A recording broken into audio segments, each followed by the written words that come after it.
Bonjour et bienvenue à ma chronique voyage de l'émission Dernière Minute. Je me présente à vous comme à chaque semaine, je suis Cynthia Laparé-Labelle, directrice et également conseillère en voyage auprès de Club Voyage Raymond Potvin. Aujourd'hui, c'est avec beaucoup d'émotion que je termine cette saison 2018 en vous présentant une magnifique destination de rêve, l'Afrique du Sud, où vous pourrez vous rendre pour vivre une expérience unique, autant faite de nature, de vie sauvage, de culture, d'aventure, d'héritage et de rites. Tout ça dans cette magnifique destination. Et pour nous en parler aujourd'hui, nous aurons la chance unique d'avoir parmi nous la chef au développement des produits chez Exotic Tour, Eva Gobey, qui a parcouru le monde ce matin pour être en studio pour nous parler de cette magnifique destination. Bienvenue à toi, ma chère, et allons-y ensemble pour parler de cette destination. Bonjour. Bonjour. Merci de me recevoir. Ça me fait vraiment plaisir. Donc, Eva, allons-y dans le vif du sujet parce qu'on a beaucoup de choses à mentionner, beaucoup de beauté naturelle qu'on ne peut pas passer à côté pour que les gens connaissent bien la destination. Mais tout d'abord, je crois qu'il serait important de spécifier au niveau géographique l'Afrique du Sud, évidemment, et comment on s'y rend. Oui, donc en fait, le pays est vraiment situé à la pointe sud du continent africain. C'est une superficie de plus de 1 200 000 km², donc c'est très grand. Pour s'y rendre, au départ de Montréal, on peut passer soit par l'Europe ou par les États-Unis avec KLM, Air France ou encore South African Airways. Okay. Si on part en fait vers Amsterdam ou Paris, on parle d'un vol d'environ 6 heures, escale, et ensuite de Paris ou Amsterdam vers Johannesburg, Cape Town, on parle d'environ 10 heures de vol. Via les États-Unis, on aura environ 1h30 vers New York et un bon 15 à 16 heures de New York vers Johannesburg. Donc c'est un peu plus long. Un plus long vol. Voilà. Ensuite de ça, maintenant qu'on cible, qu'on sait où on est géographiquement, du côté de l'Exotic Tour, vous avez un large inventaire de produits, dont des produits spécifiques un petit peu plus en mode privé et également un peu plus budget. Pourrais-tu nous en parler davantage? Absolument. Donc, côté budget, donc l'Afrique à votre portée, on offre des circuits départ francophones, des départs de groupe, donc de 2 à 15 ou 30 personnes, départs à date fixe, qui permettent de vraiment visiter le pays avec un plus petit budget. Si on a un meilleur budget et on veut vraiment se faire plaisir, se payer la totale, comme on dit. Exactement. On peut, à ce moment-là, vraiment bâtir un circuit à la carte selon les intérêts, le goût des clients. Donc, on va vraiment cibler ce que le client souhaite visiter durant son séjour. Mais que visiter, Eva? Que visiter? C'est quoi les incontournables de cette magnifique destination? Il y en a plusieurs. Évidemment. Il y en a pour tous les goûts, histoire, culture, paysage. Donc, évidemment, moi, je commencerai par Johannesburg. Niveau histoire, on peut visiter le musée de l'apartheid. C'est vraiment un incontournable. Ainsi que visiter un township, donc Soweto, qui est très connu. Tout près de Johannesburg, environ à 40 minutes, on a Pretoria, qui est la capitale législative. On y retrouve musées, monuments. C'est très intéressant. Et de là, je suggère de prendre la route panoramique pour se rendre jusqu'au parc Kruger. Sur la route panoramique, on pourra visiter différents points de vue avec de superbes paysages.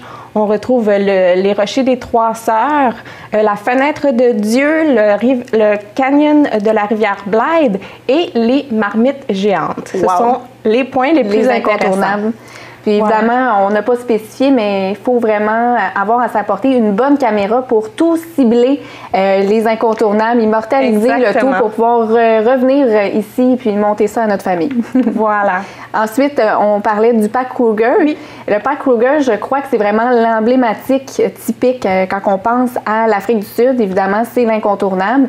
Donc, c'est un parc de renommée internationale, évidemment, qui est reconnu partout mondialement, qui est de 2 millions d'hectares avec 16 diversités d'écosystèmes, donc avec vraiment une multitude d'animaux sauvages qu'on va pouvoir voir.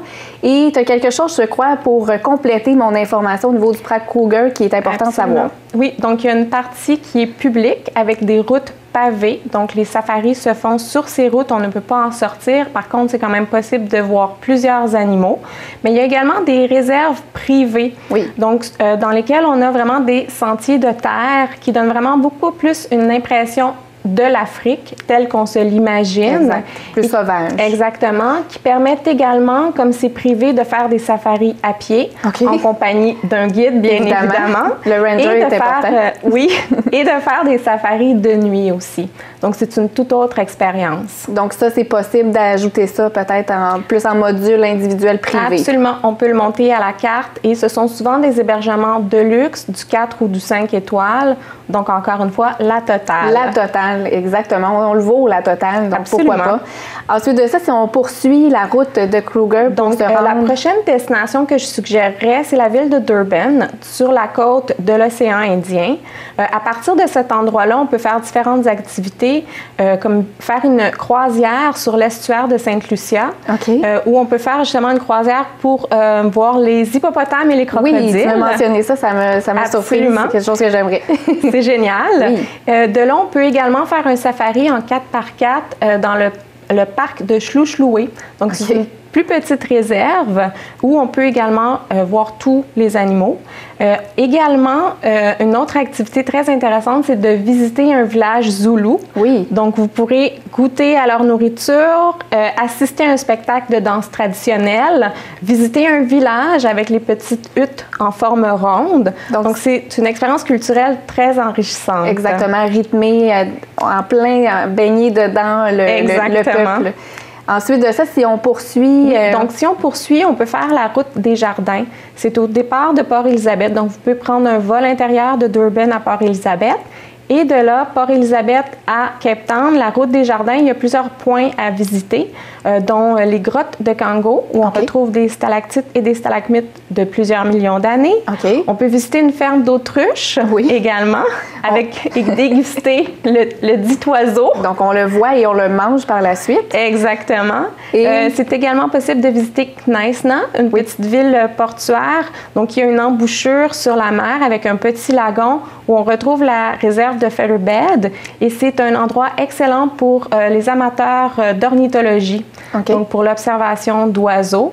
Et je terminerai avec la ville d'Hermanus où c'est possible d'observer les baleines qui sont en fait tout près de la côte. Donc, c'est possible de les observer de la rive durant la saison qui est de juillet à octobre. Wow!